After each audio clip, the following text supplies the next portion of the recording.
It seems to be going.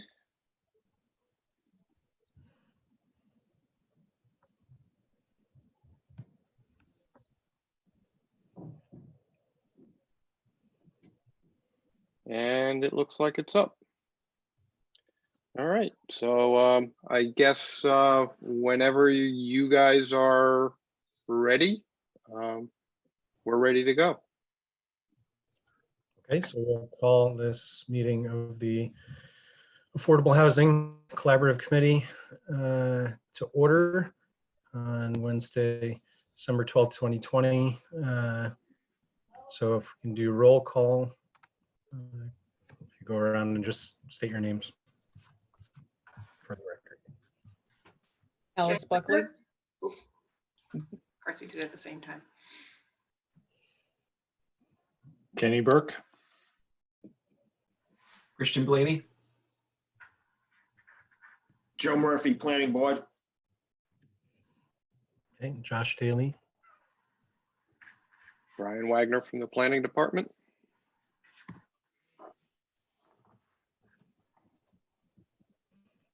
Okay, we've got Jean with us as well.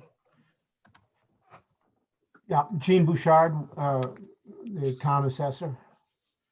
Yeah, I apologize for not getting back to you earlier today, Gene. I was buried up to my eyeballs. Okay. Okay, so do we have approval of prior minutes?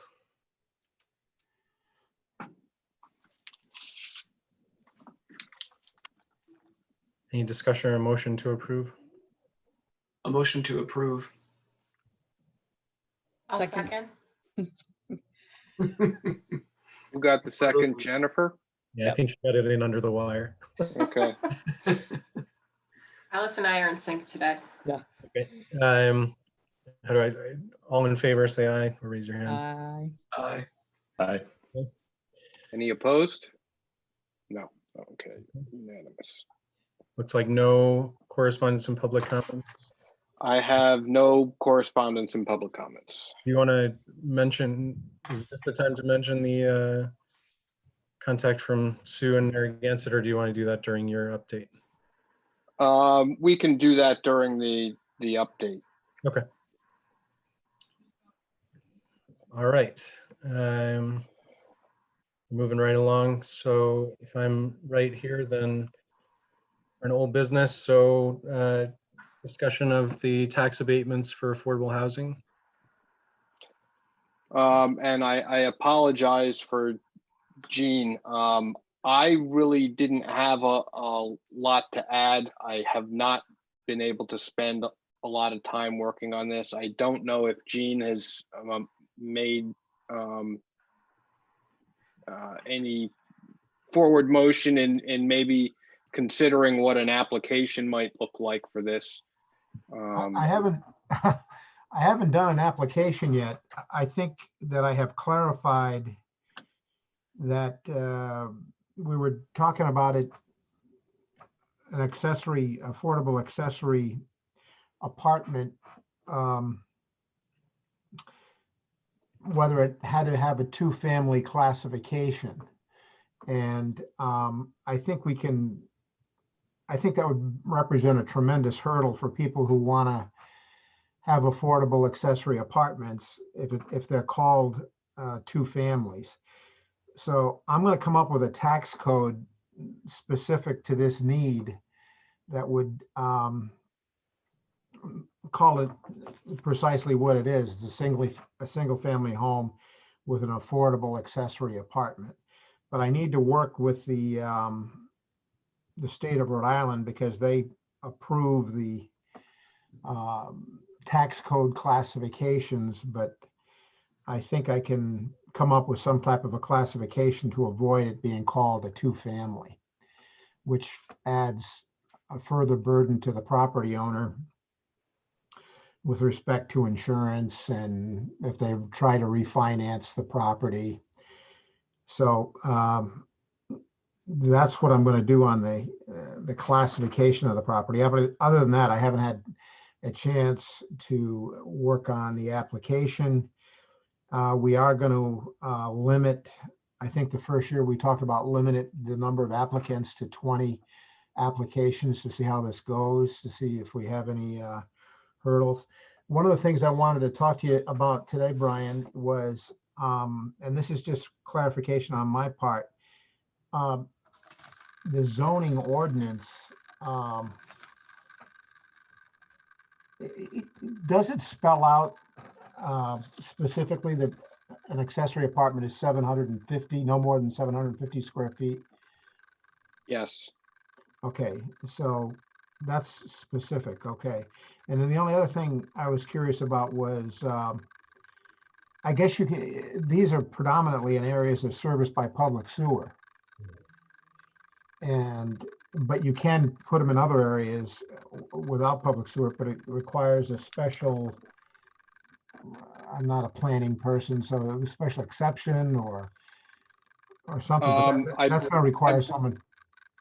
I believe it requires a special use permit. Okay. The only real obstruction is, making sure that you have a septic system that Right. is designed to handle the effluent load from the extra dwelling unit and bedroom. Yeah, so that could be an impediment, if someone has to put in a new septic system, because that can get pretty expensive. But as far as areas of public sewer, we, I mean, that's easy enough to do. So from my standpoint is the classification, the application, and limiting them to 20 years. I can't think right now. I'll probably in a moment think of something else here to add, but that's all I've got right now. Okay.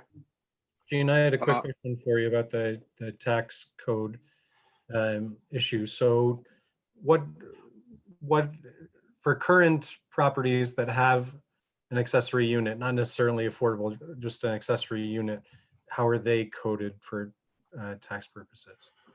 Well, that's precisely the problem. There isn't currently a separate code for them? No, right now, we tax it. This is a gray area. Okay. We tax it as a two-family. Oh, If you have a single family dwelling, especially a single family dwelling with a separate entrance, for example, an accessory use over a garage or an addition to a house, an existing house with a separate entrance, we've been calling them two families because it is what it is. But I think with this restrictions that are on the accessory affordable units here, we have to recognize them as something different. Mhm. And the intent of what was the goal was here. So I'm going to try to come up with a separate state class code to recognize the affordability and the restriction that's put on the house as far as the affordability. okay. As being kind of a unique situation. And But with that, that's the problem. I mean, and it's not even so much from a town perspective. When an appraiser representing the bank goes out there to appraise it, they look at it and say, well, this is a two family. And then they appraise it that way. So, but I want to try to avoid that for the affordable aspect of it. I think they're appraising it that way because the local tax code looks at it that way. Is that accurate? Well, yeah, I mean, I'm sure that that's an influence, but I can't tell you how many discussions I've had with appraisers over the years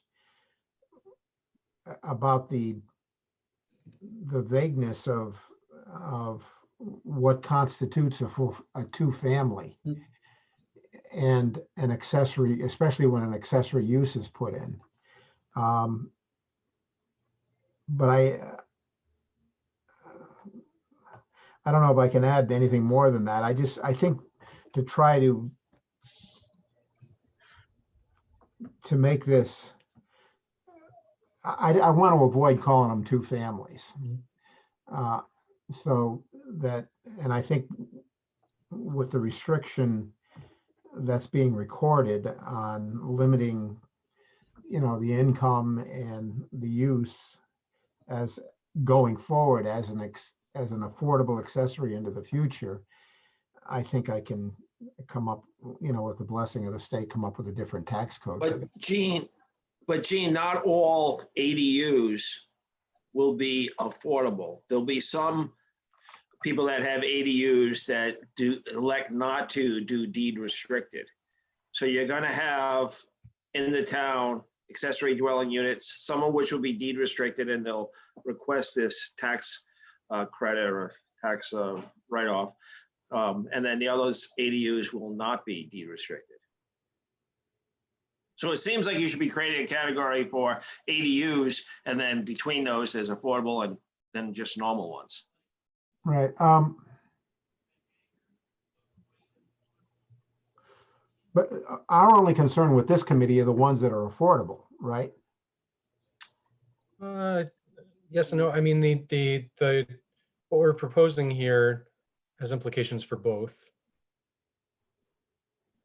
So, I mean, I think Joe's point is a good one, which is, I think we'd want to look at some separate classification for ADUs as a whole, and then something underneath for affordable and not and market rate. I mean, we This have may- two interests. I think we have two interests, the primary being one with deed restricted and going towards the 10% goal. But even outside of that, we have interest in having affordable housing in South Kingstown that is affordable, but not necessarily deed restricted. Right. Affordable because it's small. Affordable, because, yeah. Well, and then also in a larger sense improves affordability in some small way by increasing the supply of The supply, yeah. Yeah, so we want to encourage all types of ADUs and then maybe give a little bit benefit to the affordable ones. Right. I think this is sounding like a discussion that, will ultimately, Gene, you and I should probably sit down and talk to Rob about, because if we're going to create a new tax category for ADUs that we then modify for deed restricted ADUs, we're going to need to know how that impacts the town's tax base in terms of budgeting and stuff like that. So, Yeah. I could understand, I think, as you describe it, I could understand a rationale for having separate code for the affordable ones, and then that further incentivizes deed restricting it. You'd have that additional incentive to do that. So it sounds like it is a discussion that you guys have to have with Rob to sort of hash out. ADUs that don't have the deed restriction,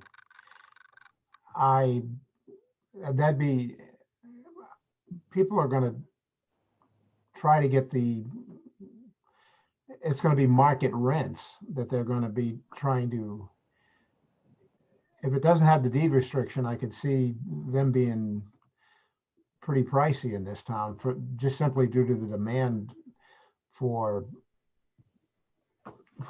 apartment units in itself.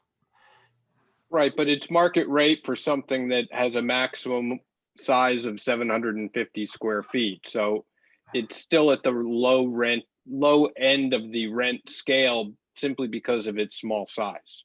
I think you talked about that a bit, Alice, in terms of the difference between the market rate and deeded affordable at that size.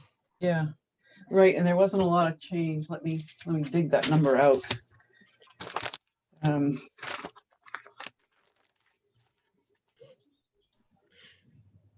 But I suppose while you're doing that, I suppose the other thing is that that may very well be the case, Gene. I mean, we don't know that right now, and we'd see that in reality if we did the first we'd see the demand, and then we'd see, if those units ended up Yeah.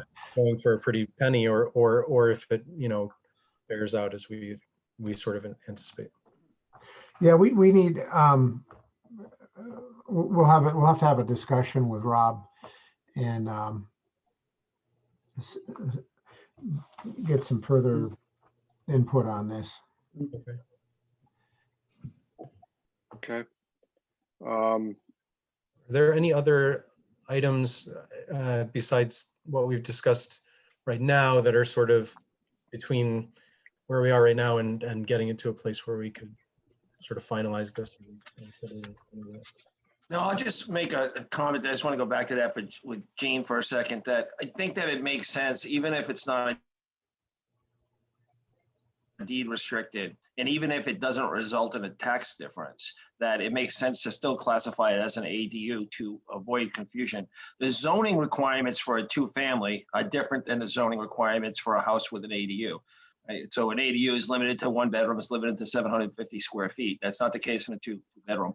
Also, the ADUs, and I could be wrong by this, but I thought the ADUs is allowed by right in every zoning district except the 200, which is a special use. And then there's some other requirements in the R 20 and 30 that you have to have additional land requirements for an ADU, like you do for a two-family. But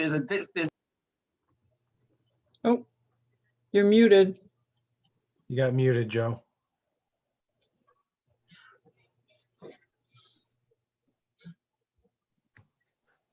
can you hear me now?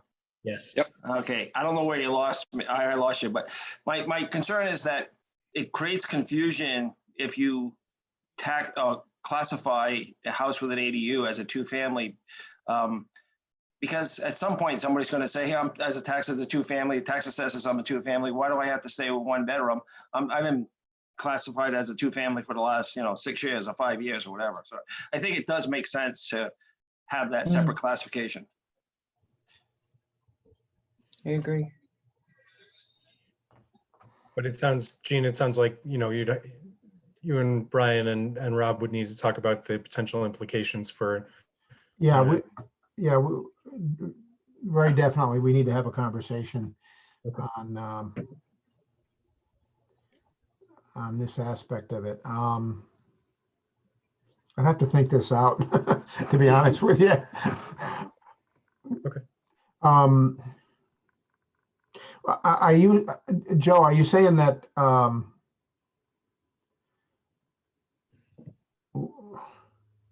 we're going to limit it to 20 a year anyway in the first year, but eventually, at what point is the line for being exempt? I mean, I can see the affordable ones with a deed restriction, but opening it up to all ADUs. Well, we wouldn't be opening the exemption up to all ADUs. At least that's the way I understand what we're talking about. The, Right. the non-deed restricted ADUs would continue to be taxed. Yes. Only Yes. Correct. But you're saying if they're affordable, they're considered as part of the affordable stock? Well, we need to distinguish between affordable with a capital A under the statute, which is you have occupants who qualify as low and moderate income for deed restricted, low cost housing. And then we have affordable with a lowercase a, which simply means a non-deed restricted unit that is simply inexpensive to live in. And the point we're making is that more ADUs are a good thing because they are a less expensive form of housing than larger dwelling units, larger rentals or single family homes, even without a deed restriction. And there's a demand. Additionally, they add to a different type of housing that we have need for in various different ways. It's that missing middle sort of thing. They're we often have a predominance of a certain type of housing and single family housing, and having other varieties is important for the population that we have for Mhm. So it's both of those benefits that we're looking towards. I think. So maybe going back to my question, beyond the conversations that you need to have, is there anything else you need to know from us, or anything else we need to know in terms of how we move this forward? Is that question to me? Or everyone? You go, Brian. Yeah, I mean, I guess is where, or anything sort of remaining in what we need to do besides the conversation that you guys need to have with Rob about the tax code. At this point, I can't think of anything. I'd like to sit down with Rob though, and we can have a get together, Brian, and Yeah, Yeah. I'm scheduled to be in at town hall on next Monday and next Thursday afternoon. So we, yeah, I don't know what your rotation in your office looks like, but if I need to do something else, I just need to talk to Jamie and rejigger my schedule a little bit to make it work. Thank Can you. I just sort of summarize what I think I understand? So our original conversation, and tell me if this is still correct, because I have holiday brain. So we had talked about new accessory dwelling units, any of them getting a 5-year tax abatement. That's still what we have on the table? Yes, so far? Okay. And then new ADUs that are deed restricted affordable are then tax abated for the life of that deed restriction. So the one thing that sort of comes to my mind when we're talking to Jean about tax abatements, and that perhaps these dwellings are currently classified as 2 families, is, yeah, how does that get sticky for you if you're trying to craft a tax abatement and an ADU is different than a 2 family, right? Like, is there some kind of loophole issue that could happen there? Or I don't know, are 2 family people going to be somehow eligible for abatements if they make half their 2 family affordable? I mean, I don't think that's true, but it does make me wonder about details in terms of what you're talking about in terms of separating ADUs from 2 families.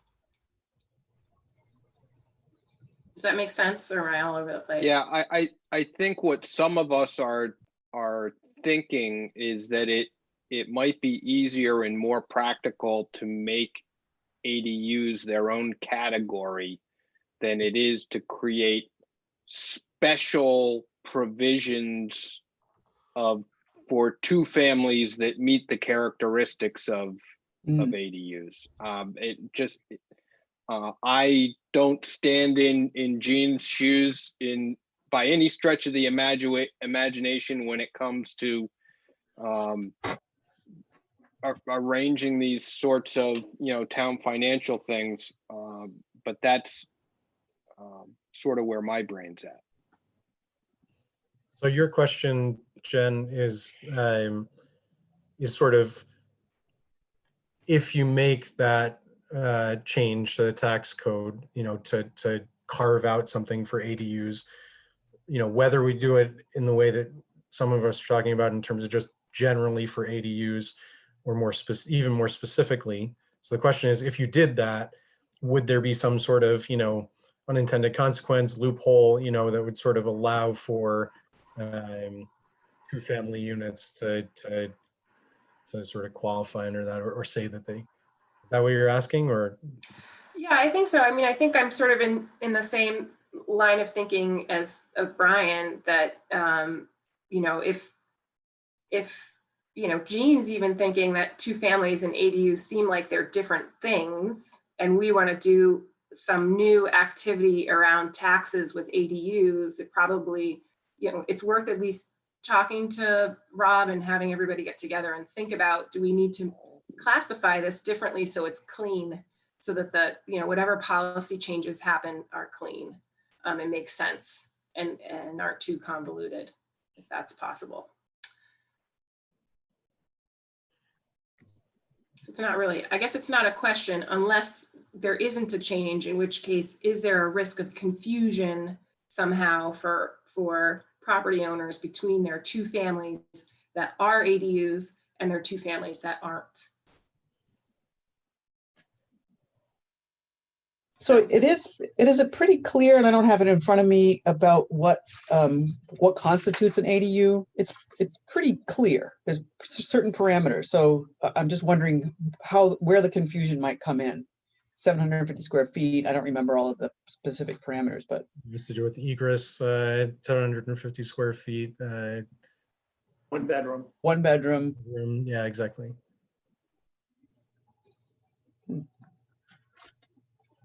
And I think one of our main, we keep going back to this a little bit, but one of our main protections is, again, limiting this to 20.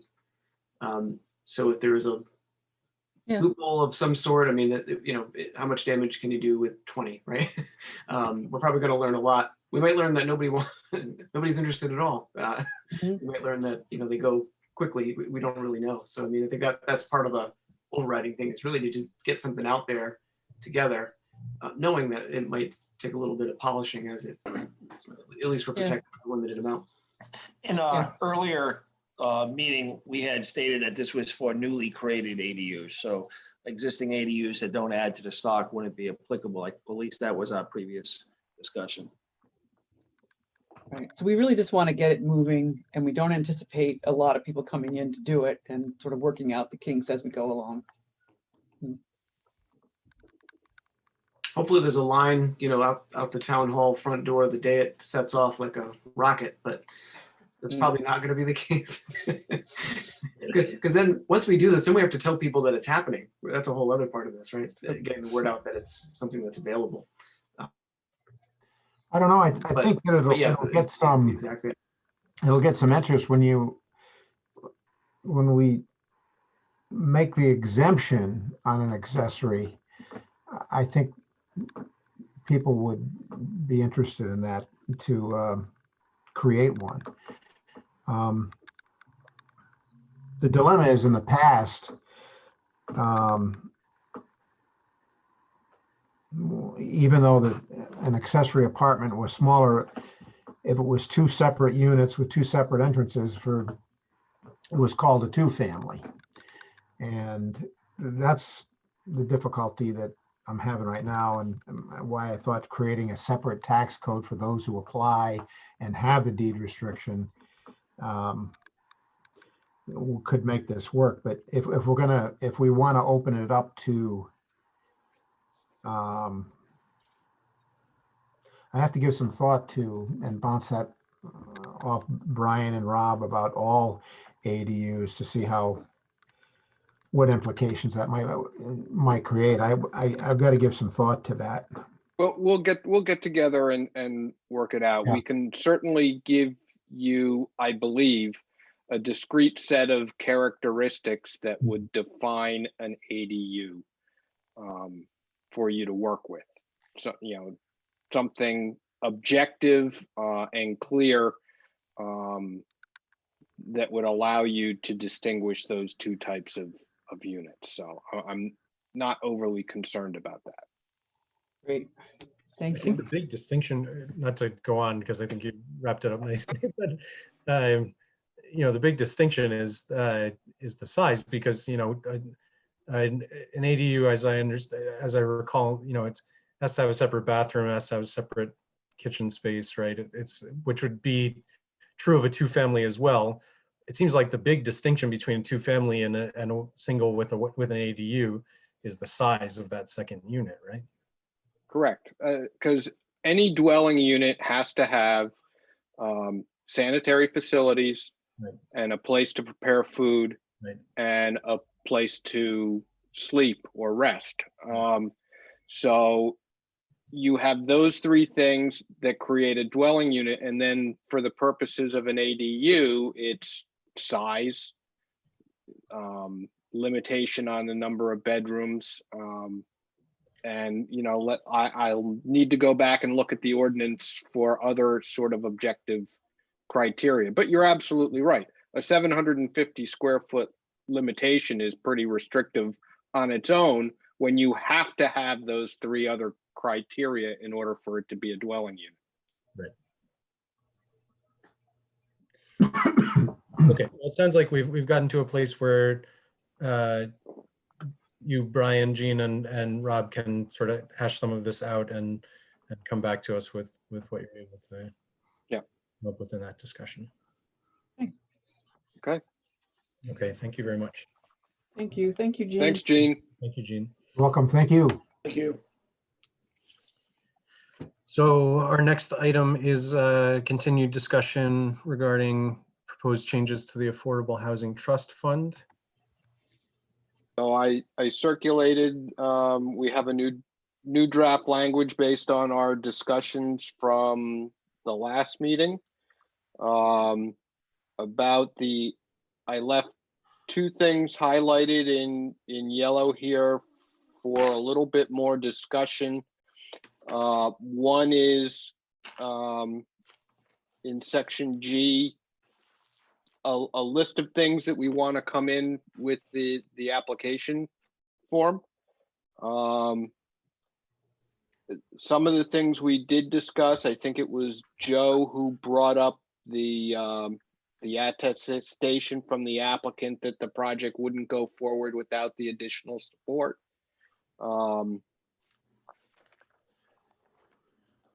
And that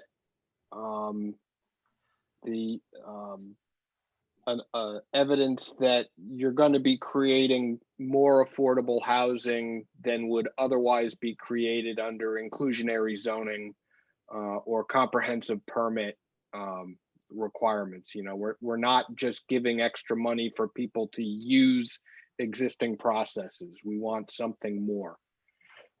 So I didn't know whether anybody else had any ideas of what other stuff we would want to look at. Are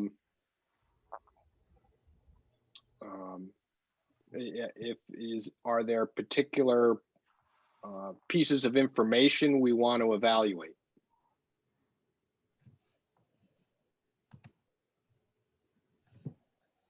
So I look at this bullet point of the attestation that the project would not otherwise be able to proceed without the requested support. And I'm just thinking about being as a nonprofit, you're looking to look into some development, and it's simply that we're a nonprofit and our budget is tight, and you know, this will help us move forward with it.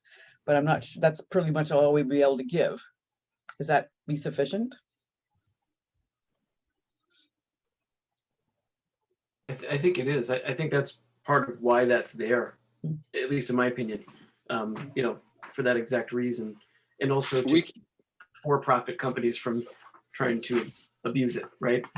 We could restrict that requirement to for-profit developers, if you'd like. I mean, if we're going to look at this and just allow nonprofits to slide on that from the beginning, we might as well just make it expressly applicable to for-profit developers. Yeah, it kind of makes sense. Like it would be like us, Washington County Community Development, or the Welcome House, or someone like that is going to come in and ask for this, like DBRC did in the past or something. So it's sort of a done deal. We're a nonprofit. We have no money. Well, I can make that change. change. So my only question with that is that, does that get us into anything thorny in terms of, you know, distinguishing? Our for-profit developer is going to say, oh wait, you know, how can, you know? That's true. I mean, you could so easily leave it as long as you're satisfied with just a letter that we're a nonprofit, and you know, we have minimal, like, you're not going to put any other restrictions on it, like you have to have X amount of an operating budget, or, you know, et cetera. I mean, ultimately, these applications come to our group, correct? Correct. So there we go. I mean, it's pretty broad. I mean, every one of these is going to be a discussion. So we don't have to get. Okay, we can leave it as is then. Mm-hmm. Yeah, in my mind, it gives sort of a way for us to ask for information, ask for whatever organization, for-profit or nonprofit, to provide something that shows that, you know, that without this funding, they wouldn't be able to do something like this, right? And so if that's simply a matter of, you know, a nonprofit showing, look, we're a nonprofit, we don't have, you know, a lot of money to do this in development, and but it would also allow us to then ask a for-profit developer, show us that as well, and then we'd sort of look and say, well, no, look, you've got, you know, a bunch I of money agree. here to, you know, or not. So Okay. I think the big thing that drove that initially was that for developers that are required to actually provide affordable housing due to some other rule or regulation, that right, they wouldn't be like this. right. So if they're Okay. if they already have to do it, you know, then we're not throwing more money at them. Mhm. I'm good with those. Okay. Yeah. And the other thing was on the following page. We talked about the fact that awards would be subject to monies actually being in the fund. So there are a couple of ways we can attack that. One is to just leave an open application period, and when applications come in, if we don't have the money, we just tell people we don't have the money. Or we handle this sort of in the way that DEM handles its open space grants. It gets a bond referendum, and it gets access to the money, and then it opens a grant window for a period of time. People submit, and you would get the chance to choose the best from a pile of grants with the amount of money that you have available. And it would allow you to decide how you use your money. You know, maybe you do 100% of a request for something that's really good. Maybe you do 50% of a request for something that is okay. It's whatever model you want to go with. So one advantage I can imagine of the open one is if you get interesting things to come in, I don't know the extent to which you can use that to sort of fundraise, to go and say, you know, we've got these different options, not necessarily, you know, saying anything that we can't say about them, but that strikes me as one potential advantage. You know, obviously the disadvantage is sort of managing all of that as they come in and keeping a running tab of all the ones that have come in, and potentially frustrating folks if they put in all the work to put in an application and then, you know, they're sitting around waiting. So those are my first thoughts.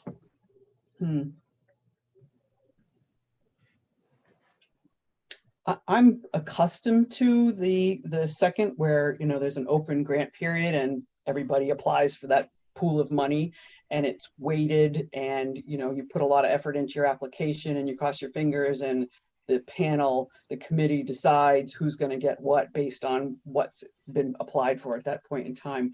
That's sort of what nonprofits are used to doing, and it does give you the advantage of weighing out a lot of different projects and deciding where we want to put our money, instead of, if it's an open application process and you have X amount of dollars, you kind of have to take them as date of application and sort of weigh that one, and you're not weighting it against anything else. So how do you sort of make a decision? So you have to have parameters set up ahead of time. I guess we're only going to give each one 20%, or I don't know, a certain dollar amount. But the second one also creates, there has to be more parameters set, and it's going to be more time and energy. It's going to be like a period of time where we have to come together often, and we have to have parameters all set up and meet more than once a month, certainly. It also will sort of fit with the natural budget cycles of the town, because the town is only going to transfer money into the Affordable Housing Trust Fund once or twice a year. Oh. You know, it's probably not going, at least that's the sort of situation that I've dealt with in Coventry, where we had a municipal land trust as opposed to South Kingstown's private land trust. the money, the tax monies that flowed into the land trust moved into that account twice a year. Or once a quarter. I can't remember which, but it wasn't like there was this continuous flow of money. So you could set up to say, all right, we're going to do an open application period in August after the tax money at the end of the fiscal year has flowed in. And now you know you're going to have money to dedicate to this. Again, I kind of wish Gene had, I didn't realize we were going to get to this point, but he could have answered that question on when those disbursements might get made to the Affordable Housing Trust Fund. So seeing as I have to chat with him anyway. Yeah. So that might, in the long run, a year or 2 or 3 down the road, entities would sort of get used to the fact that, okay, come August or September, there's going to be this pool of money to apply for, and we know we can apply for CDBG in May or whatever it is.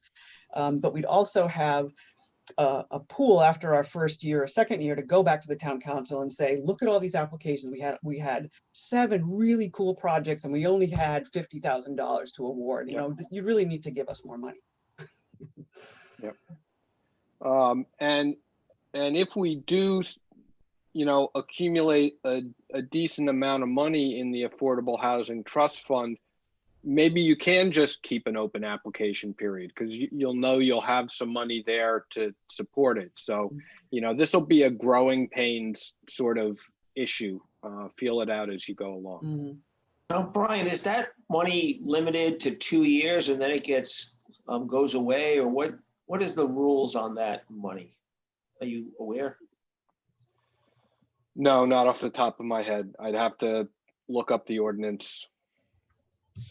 I don't have it with me right now. Because I think that was a concern in the past.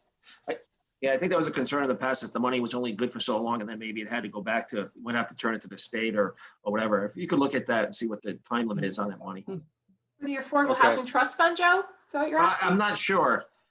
I believe it's just a portion of the state's the town's tax revenues that it's setting aside for this purpose. I don't think it goes to the state at all. Yeah, I think that seems more like when, you know, you get like CDBG or something like that and you have to spend it in a certain amount of time. Correct. I think the trust fund is a fund that hopefully we can build up a little bit more and then disperse it. But I don't think we are under any timeline to disperse it once it's been put into the account. I mean, we've never had, that hasn't been our problem at this point. So, Right. Yeah. I know it was discussed, though, to Joe's point, probably several years ago. Okay. I'm not sure who brought it up. Staff brought it up. So it's something worth just validating, though. Okay. Yeah, with the Definitely want to know for sure. With the CDBG money, you have a period of time to spend it in, and if you don't, it goes back unused. What money? I'm sorry, Brian, I don't know the acronym. The Community Development Block Grant money. Okay. Federal money that's parceled out through the states. So we apply to the state of Rhode Island for a piece of that money that it gets from the federal government. And that's limited to 2 years? Alice may usually. be able to speak to it better than me, but that's typical. Usually, yeah. Other thoughts or questions about these two kind of options of how we deal with applications? Open or defined period?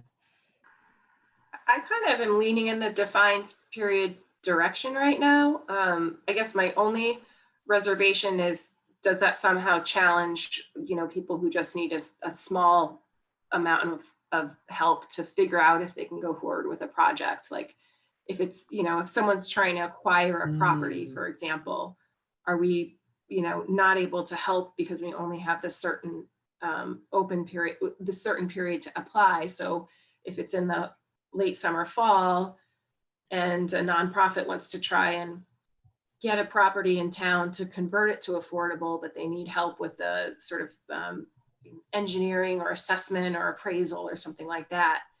Are we then preventing ourselves from being able to look at something like that that might be smaller, or would nonprofits start to adjust to our time frame? That's my only. It seems like we could have maybe the best of both worlds if we could, have a defined period and say there will be defined periods when there's an application process, and then outside of those periods, we still accept applications at any point, and then just on a case-by-case basis, we determine what, obviously we'd have to have the funding, it'd have to be some leftover funding. But to me, it seems like we'd have the freedom to frame that in that way. Well, What about- why don't we just leave it as an open application process? You can consider them one at a time. And if we don't have the money, we don't have the money. If it's not a good application, you don't grant the application. So one other Hopefully thought that's I not had, the case. we have that section that says anything $7,500 or less, because that's what the town manager can approve. That could be open application. And that's used for small things, like we were looking at a building and we got some money to do the appraisal on it to find out if we could even move forward. And domestic violence used this money for that at one point. And I think Welcome House did too. So like if it was $7,500, it could be open application, usable at any time of the year. But if we put a dollar amount or something, well, we might want to think of things like 50,000 or more would be the one time a year application, but we could say 7,500, open all the time. Anything above that is once a year. It's just a suggestion. All right. Just I was hearing maybe that there was a leaning for folks towards the defined period, both for Jen and Alice. How do other people feel about that? I think when a program, becomes popular, the agency that's running the program, they end up defaulting to that defined program. CDBG is a perfect example. As Brian said, the DM, land trust program. So if we're starting something, we want attention. We want people to know what we're doing. I don't know. Having and kind of an open application process, even as Al suggested, for things under a certain threshold makes sense, because we really need to get people in the door to see how this is working. Okay. Any other comments on any of the new language? I just have one more question, because I really have no idea what kind of money we're talking about. Long ago, when Rob was coming into the meetings, we were talking about, it's the transfer tax that we're pulling from, I believe, and Yep.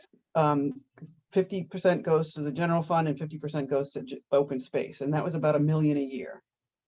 And the numbers that I wrote down was that if we got 50% of that was what we were hoping for, it'd be about $500,000.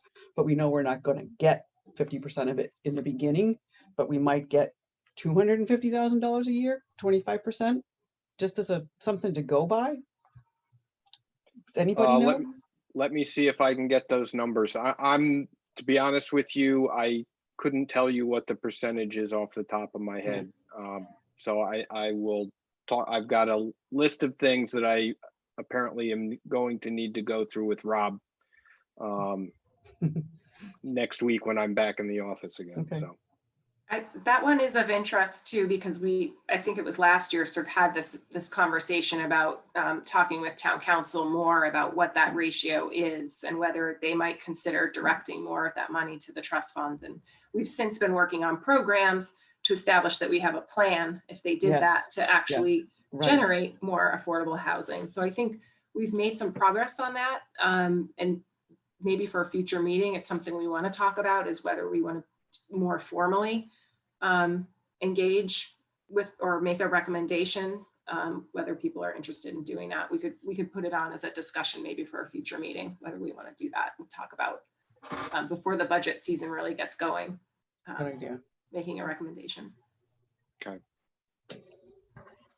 Bear in mind too that this, isn't the only avenue for spending money out of the trust fund. There are other worthwhile ventures out there, such as, purchasing distressed properties, putting your deed restriction on it, and selling it to somebody who will rehab it and flip it with the deed restriction on it, whether that's an organization like Habitat for Humanity or some other nonprofit, or again, talking to Gene, do we have foreclosed properties that might be opportunities to acquire a dwelling and place a deed restriction on it, to create more units as well. And all of those would be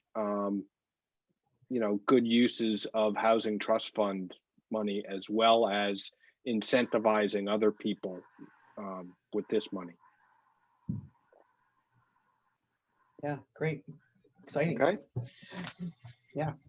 Any other, this is my ongoing question, but sort of what's remaining to do with this before we get to a place where we want to sort of present it and propose it to? Well, I think give me one more pass through it to clean it up, and we'll look at it next month. And if it looks good, I think our next step is to forward it along to the planning board with a recommendation, and then they would have to forward it up to the town council for review and adoption. Okay. Sounds good to me. Okay. Yeah. All right. So moving on to the next item, which is discussion the program to purchase LMI deed restrictions. So I think, Brian, you had a quick. Quick rundown on that. I did finally get a contact up at the state. Somebody returned an email, and I had a discussion with him at the end of last week.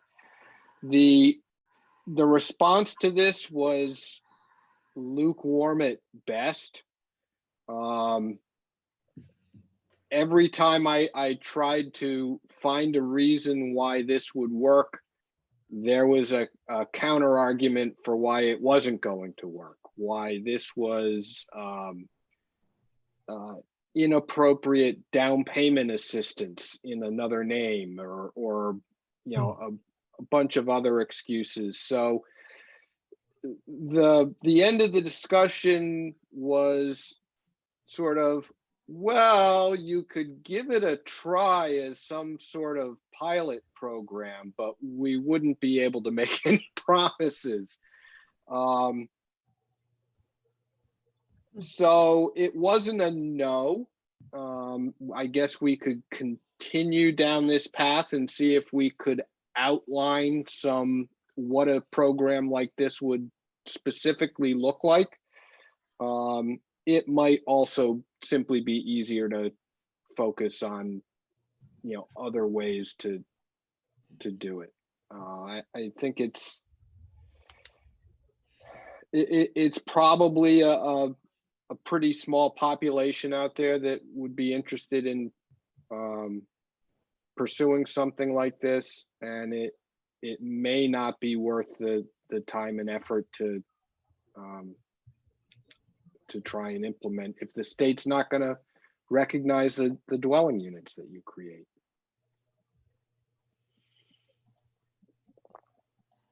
Thoughts or questions? So I think that's my report. I did not leave my discussion with a boatload of optimism. Let's put it that way. That's similar to the story of Stowe, Mass. After chatting with those folks. They got it on the books for a brief period and then pulled it immediately. So this might be the dead horse that we let go. Or, like Brian's saying, let's focus on the ADUs and focus on, getting the fund set up. Yeah. And then focus on, do we get any money in the fund? There might be other ways to do that as well, other than the tax, the money from the town. Yeah. Some opportunity So- for grants and that sort of stuff. Yeah, I would suggest that you back burner this. Certainly, if somebody wants to take it and play with it and come up with a set of criteria, like a bulleted outline on how it might work, might be worth discussing it again. But I think let's spend our time and energy on some of the other things we've been talking about. Yeah, that makes sense to me. I think, Yep. we thank you for looking into that, Brian. I think in my mind, the point was based on what Christian had found out. Let's figure out whether we want to go down this rabbit hole, how far we want to go down it. So it sounds like Yeah. didn't get a flat out no, but you gotta, know in a whole bunch of different ways or other ways without saying no. So Yeah. I think that makes sense. Does anyone have any strong objections to sort of putting that on the back burner? I don't have any strong objection. Looking at it from a different perspective, which was what would the cost be to make it financially feasible for somebody to do that, where it would be it would make sense. And the cost, and Josh, we had talked about present value, and I spent some time thinking about that. But the bottom line is that the cost is so expensive. I think that our money would be better used other places. Okay, well, it sounds like we'll put that on the back burner. If anyone wants to take it up, certainly more power to you, but for the time being, we've got some other good things going on, so. Okay. And then, And go ahead. 5D, I put on the agenda. This is more of an FYI sort of thing than a solicitation of comment, because we are at the point of just finalizing some technical changes to the cottage community ordinance. In fact, Joe and the planning board have approved it, but for some technical issues that the planning director is polishing up, and then it will be ready to go to the town council. I would expect with the intervening holidays, it'll probably show up on an agenda in January. It is great to see, that we've come to some good results from this engagement with Horse and Win. Yep. Okay, did everybody get my email from earlier in the day? Yes. Yes.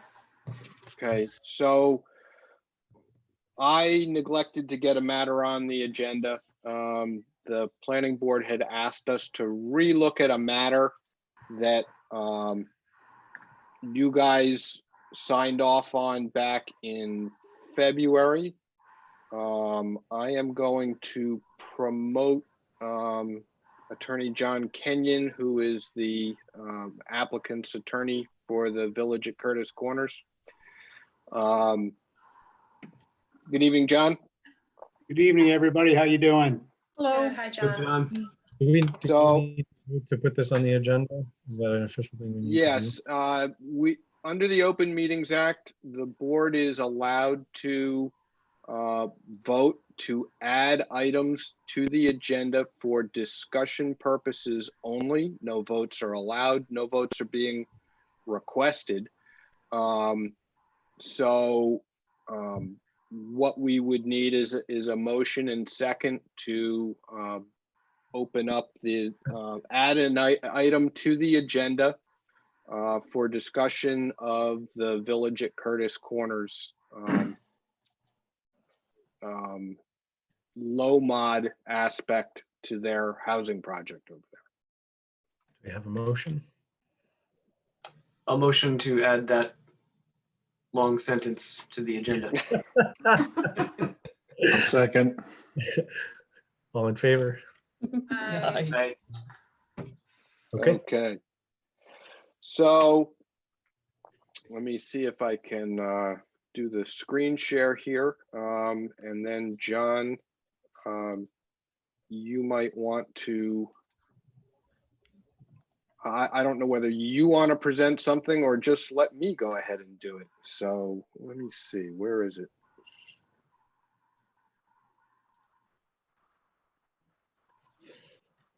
Why didn't that work? Okay. I can see Worked it. for us. Yeah, it's up Like there. it Oh, worked. did it? Yep. Okay, what happened? I've got another monitor here that I'm running to try and make sure it works. And I don't know where it went. Anyway, so this is what I shared is the plat layout for the most recent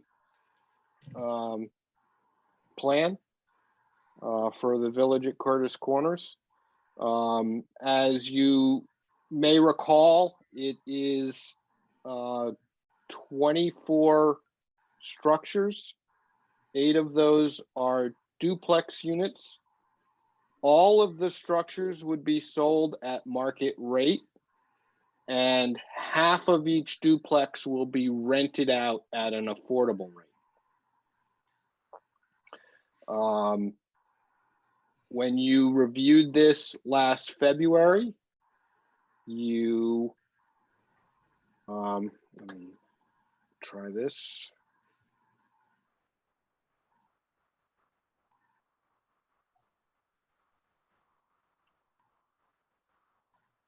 You generated a positive advisory opinion, which I put up on the screen here for you. And in fact, you know, you seem to be very supportive of the concept that they were rolling out with the integrated duplexes with market rate ownership and affordable rentals. The discussion came up at the planning board meeting, talking about integration of the duplexes and whether or not these were, you know, distributed enough and suffice to meet the requisites of the affordable low mod statute. And they asked simply for you to go back and take a look at your decision and I guess sort of reaffirm it. John, is my recollection correct? That's correct, Brian. Just for the record, I'm John Kenyon, attorney for the applicant. Everything Brian stated is correct. The process, I know some of you are familiar with it, but the subdivision process, we go before the planning board for a master plan public hearing. And at that time, the design and density is vested unless in later stages, something comes up that shows there's more wetlands or more undevelopable land, and then the density design can be changed. We came to you in between the first master plan meeting and the second master plan meeting. We received your recommendation. We went back to the planning board, received master plan approval on March 3rd. We have applied for our state approval. So what happens after you get master plan is you do more detailed engineering, you apply for your state approvals, and then you have another preliminary plan public hearing. And we had that last week. And some of the planning board members had concerns regarding integration. And they didn't, I don't think they remembered the idea that these were going to be one low and moderate in each of the duplex units. So as far as the design for the low and moderate part of this, nothing has changed. The units on the right, there's 3 units in a row, and I think they each moved up one from the master plan. If you had great concern that it wasn't integrated, we can move those around.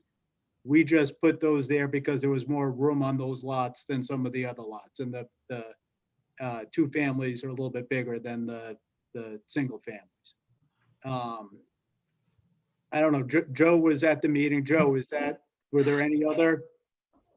Yeah, I mean, I'll add a little bit, and I'm not saying this to influence the affordable housing one way or the other, but just to kind of express some of the concerns that were expressed in the planning meeting. And I think what John said is correct, that they presented a certain thing at preliminary, and that, I mean, not preliminary, master, and that was approved. There was some question, I think, whether the things that came up, whether that should have been at master or at preliminary. But it's a couple things. It's the integration, and then the other thing is whether it meets the requirements of the affordable housing comprehensive permit as far as being compatible in size and style. So just kind of a little bit of background. I mean, I know I probably one of the more outspoken people on the planning board that when we have either inclusionary zoning or when we have a comprehensive permit, that we want the affordable housing units to be representative of the market rate. And that is the way we can get diversity of affordable housing units, whether they be rental or homeowners, whether they be 1 bedroom or 4 bedroom or something in between. And in this case, and there probably was not enough discussion at the master plan, but the concerns were, one was the integration. And then the second was whether having just rental units as the affordable meets the requirements, since there's no opportunity for home ownership in the affordable, and whether a duplex, which is considerably smaller, is the same size. The affordable is the same size as the market rate duplex unit, but it's significantly less than the single family market rate unit. So whether that met the requirements of the comprehensive permit requirements. So those were the concerns, and whether it was something that we should have maybe either made an issue before, or whether it's still opportunity to make those affordable, be distributed both in the single families and in the duplexes. So that's kind of what the discussions was about. And the planning board decided to go back, what was your intention? Have you thought about that? And are you happy with what your letter originally stated? And And I can add to that a little bit more information, because we have been communicating with the town solicitor on this issue. And the opinion of the solicitor is that the concept of duplexes with an affordable rental in it as the affordable aspect of this development plan is vested in the conceptual master plan approval. So it's the opinion of council that we cannot at this point in time go back and ask for affordable single family units. We can look at this from an integration standpoint as to whether or not the duplex layout is adequately integrated in the community, but we can't start shifting the affordable units into the single family. And if that's the case, that's the case. And maybe it's something that gets more consideration on the next project that comes in front of you. I think it will. At least it raised the level of awareness for this board. I will say, can I comment on that? I mean, is that all right? Sorry, talking over people. I do feel like, from the renter perspective, which in my work, I'm very much exposed to folks who are in that LMI category who are trying to rent. There isn't a lot of locale diversity for rentals. So I think this is still very much a need. A lot of our, subsidized housing and other kinds of affordable apartments are really concentrated in areas. They're not in, quite as mixed into the other neighborhoods as they could be. So I still think that this design is an advantage in that way, because it gives renters different parts of town to look at. So I don't think that that detracts from the design that the affordable side is a rental. And in terms of diversity, like how things are spread out in the development, I mean, I'd be curious what the concerns were there. But if you think about other parts of town, I guess I would think about, does this look different or similar to the way we've developed in town? If you go down High Street, you go down Kingstown Road, if you go into the Indian Lake area where there's some beautiful single family homes and some beautiful two families, that are all very much integrated. I don't think that this is really that different from other developments that we've seen in our town. It's not standing out to me as unusual in the way that it's set up. I agree with Jen on that. And, I remember when we looked at this originally, I mean, I like how they're set in this plaza, and it makes sense. Obviously, the duplexes are larger, so they're just in a spot that's going to work better for them. Question on, so they're restricted. So if I'm buying it, I'm buying one of the duplexes as an investment property, I can rent one side, regular market rent, and then I'm restricted to rent the second side as an affordable unit. Is that how it works? Is it in the deed, John? Or Yes, Christian. So these aren't going to be sold as individual units. They're going to be sold as one, two family. yeah, And the concept that Alex couldn't be here tonight, but you probably remember him speaking for a long time at your last meeting, that he had come up with this concept he calls it a non-restricted affordable development, because he wanted to build in-town residential dwellings that weren't as expensive as a lot of the neighborhoods going up in the rest of South Kingstown.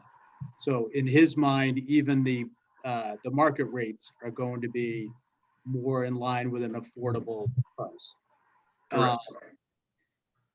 His concept was that a young couple could buy the two family, rent out one side, live in the other side. And I think at the last time we were in front of you, Christian, you mentioned that there were some mortgage products for that type of setup. Yeah, correct. Yeah, if you're going to live there, there's a lot of very low down payment and some no down payment options for a young professional couple, or anybody really, through Rhode Island Housing and other venues.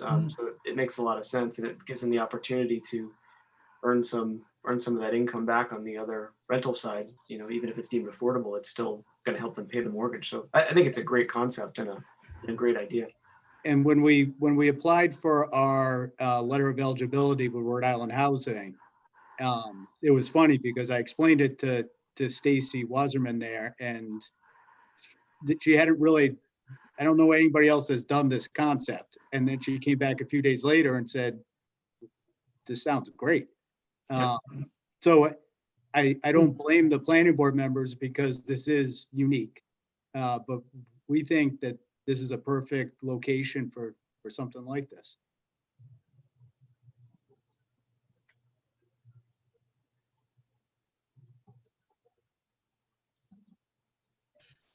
Not having been part of the planning board conversation, I appreciate,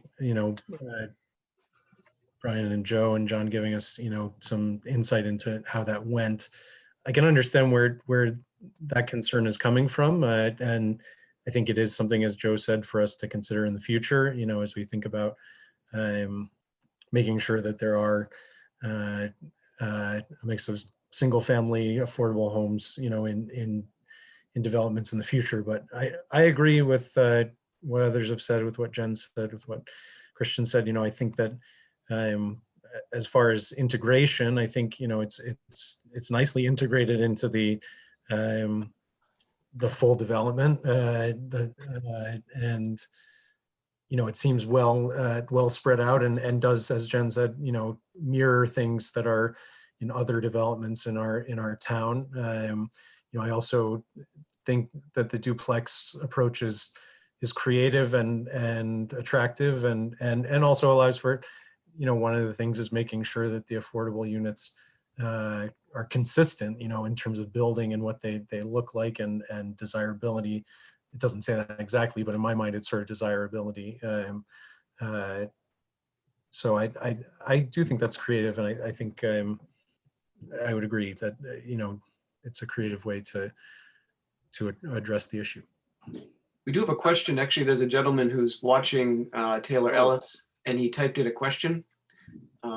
Is there matching number of bedrooms in the affordable units as the market rate ones? So I guess he's asking if it's same rough number of bedrooms per unit on the duplexes versus the single families.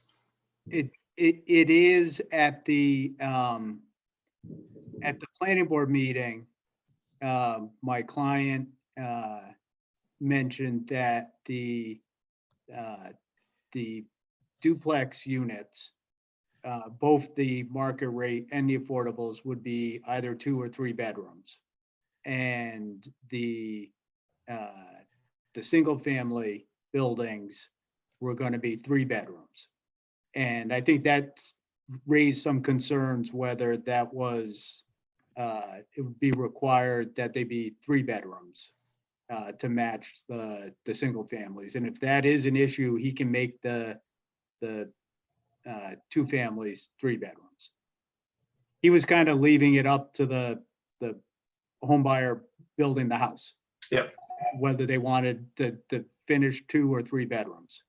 But if it's a sticking point, he can go forward with 3 bedrooms for all. I think that's reasonable. I think it's more, the question is more, it's not going to be 1 bedroom, each duplexes, as opposed to 3 bedroom single family homes. It seems like it's fairly similar, similar property, similar look, right? It's a good question, and I have a follow-up to that, which is the square footage comparable between both sides of the duplex, or is that flexible, as you say, based on what the buyer would want, or how is that being thought about, John? The square footage for the units in the duplexes will be the same, so there won't be any difference between them. Okay. Excellent. Okay, are there any other I'll comments? save on my this? effort to persuade to the next project. Duly noted. All right, hearing the comments, and unless there's anybody else, from what I'm hearing, I will report back to the planning board that the Affordable Housing Collaborative stands behind its advisory opinion from February 14th. I would say that's accurate. Agreed. Okay. Great. Thank you all. Have a good night. Thank you. Hey, thanks, Tom. It looks like Taylor's made another comment here. Have organizations that monitor / enforce the affordability requirements for renters given a thumbs up on this type of rental within a duplex? So that's a question about organizations that monitor and enforce affordability. Have they given a thumbs up on this type of rental within a duplex? Well, I think that the answer to that is necessarily yes, because you have to have a monitoring agent in place in order for this to get final approval from the planning board. Yeah. So that there's no other way to do it. Okay.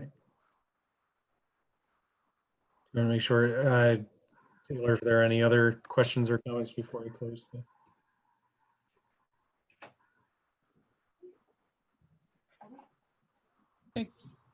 Okay. Okay. So we've got the next agenda item is an update from you, Brian. Yeah, and I think this is where we were going to talk about the inquiries we received from Narragansett.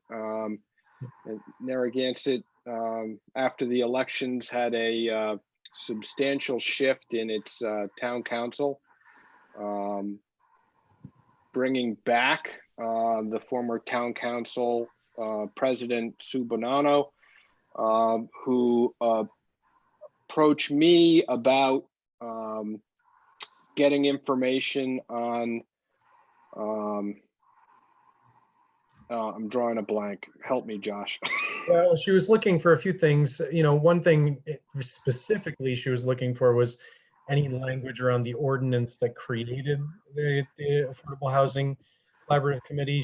What she's looking to do is to create something similar in Narragansett. So yeah, I put her in contact with Josh.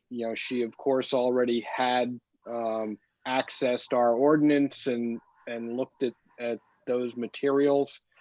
And we did invite her to attend a meeting, but she contacted me at the last minute, or contacted Josh at the last minute, and said that she wasn't going to be able to make it. She had a conflict. But I think it was related to another public meeting that she needed to be. yeah, so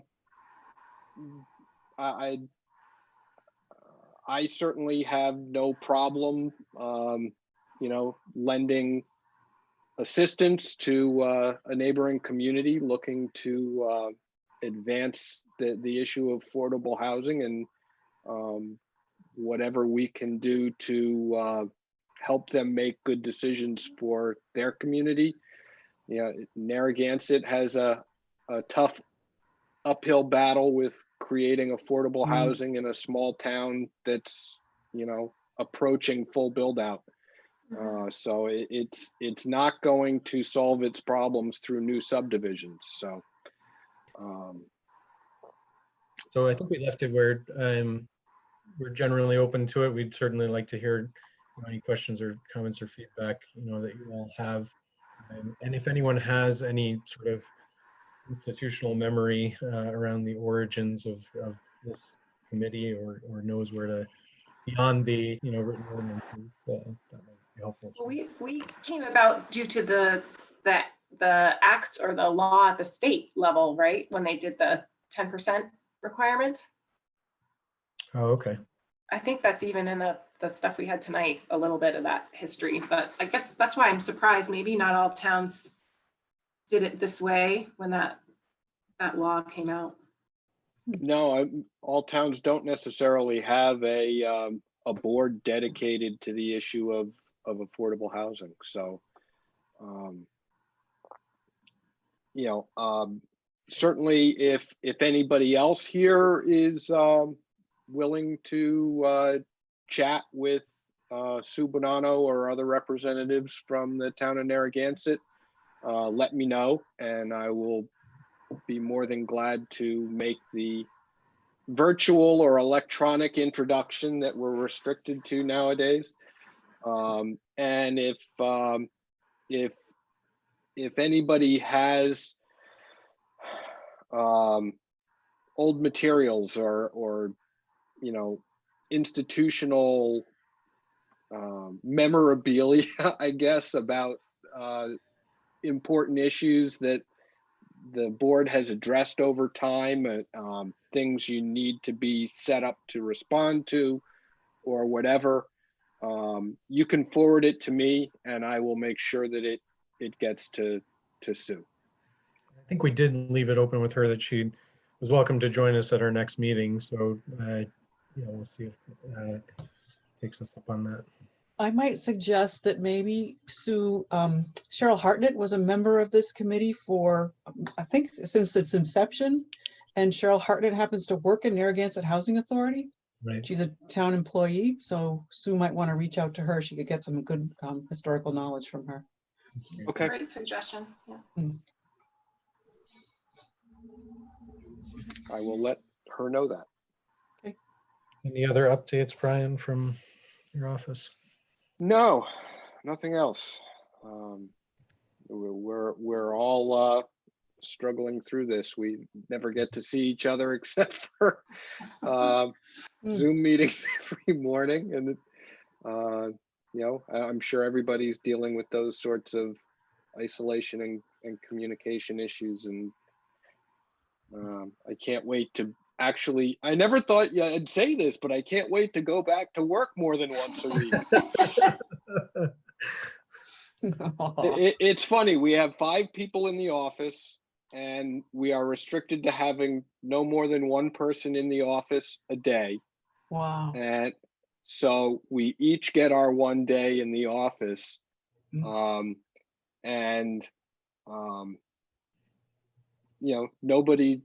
Nobody's arguing about having to do extra time. Everybody's fighting to get extra time in the office. So it's kind of interesting. Wow. Well, I You're will say, muted again, Joe. I'm sorry. The next meeting, is it the 4th Thursday of January? Are we back to that schedule? yes, it's the 28th.